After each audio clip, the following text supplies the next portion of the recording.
دستانو دا چې دوبۍ د نړۍ مشهورو ښارونو په قطار کې راځي. سږکال خو لندن پاریس هم شاته پرېښودل د صحت په برخه کې.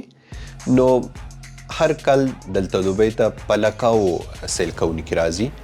کوم ځای ته چې خلک د سیل لپاره ځي بې وجه خو نه ځي، حتما هلته څه یي.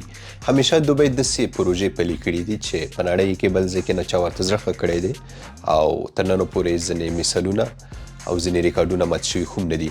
د مثال په ډول بروج خلیفه دا تر ننه پورې په نړۍ کې تر ټولو جګ یا دنګ بلډینګ دی چې تر ننه پورې هیچا ریکارډ نه دی مات کړی.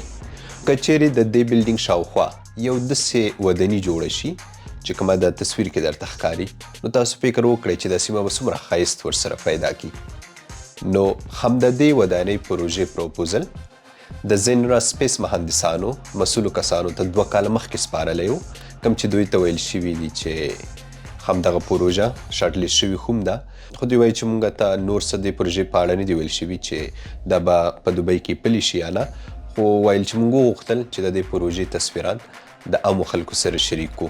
ویل کېږي چې د پروژې ته نام ډاون ټاون سرکل ورکړی دی، کوم چې به 3 کیلومتره دایروي شکل ولري او دا به د مځکې څخه 500 بعضې ځایونو کې 500 متره لیکل شوي دي او بعضې ځایونو کې 550 متره لیکل شوي دي.